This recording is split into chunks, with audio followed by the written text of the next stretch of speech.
मैं पीछे बैठा था बैक स्टेज और कोई जूते चुरा के ले गया।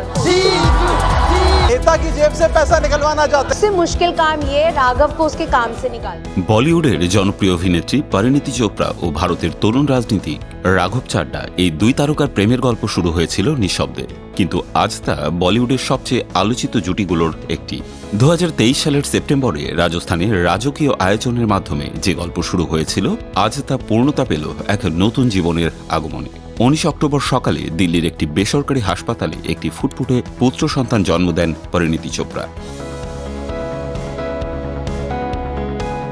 মা ও সন্তান দুজনেই সুস্থ আছেন। এদিন সকালে পরিণীতি ও রাঘব তাদের সামাজিক মাধ্যমের অফিসিয়াল পেজে এক যৌথ বিবৃতি প্রকাশ করে লেখেন, অবশেষে তিনি এসেছেন। আমাদের ছোট্ট রাজপুত্রের আগমনে আমরা অভিভূত। আমাদের জীবন যেন এক নতুন অর্থ পেল।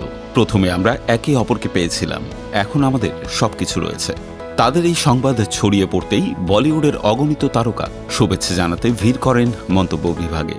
প্রিয়াঙ্কা চোপড়া, যিনি পরিণীতির চাচাতো বোন, ইনস্টাগ্রামে লিখেছেন, আমার ছোট্ট বোন এখন মা। কি অসাধারণ মুহূর্ত, আমাদের পরিবার আরো বড় হলো।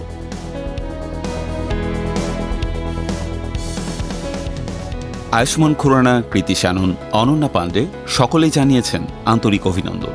পরিণীতির জীবনে এই নতুন অধ্যায় যেন এক পরিপূর্ণতার গল্প। 2011 সালে লেডিস ভার্সেস রিকি বাহেল দিয়ে বলিউডে যাত্রা শুরু করেছিলেন পরিণীতি।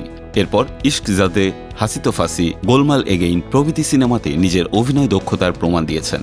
কর্মজীবনের সাফল্যের পর এবার তিনি পা রাখলেন মাতৃত্বের সোপানে, যা তার জীবনে এক ভিন্ন উজ্জ্বলতা এনে দিয়েছে।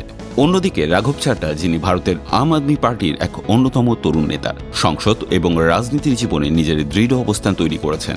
পরিণীতির সঙ্গে তার সম্পর্ক শুরু থেকেই আলোচনার কেন্দ্রবিন্দুতে ছিল। যদিও দুজনেই প্রথম দিকে ব্যক্তিগত জীবন আড়ালে রাখতে চেয়েছিলেন, কিন্তু তাদের বাগদান ও বিয়ের রাজকীয় আয়োজন সেই গোপনীয়তার দেয়াল ভেঙে দেয় এক ঝলকে।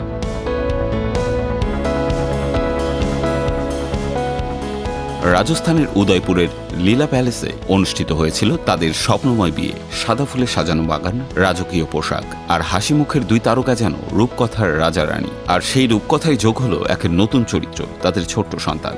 পরিণীতি ও রাঘব এখনও ছেলের নাম ঘোষণা করেননি। পরিবারের ঘনিষ্ঠ সূত্র থেকে জানা গেছে, তারা চান নামটি অর্থবহ ও ঐতিহ্যবাহী হোক। এমনকি প্রিয়াঙ্কা চোপড়াও নাকি এই নাম নির্বাচনে আলোচনায় যুক্ত আছেন। বলিউডে এখন উৎসবের আমেজ। সংবাদ মাধ্যমে যেমন ব্যস্ততা, তেমনি ভক্তদের চোখেও এখন একটাই অপেক্ষা, কবে দেখবে তাদের প্রিয় অভিনেত্রীর সন্তানের প্রথম ছবি।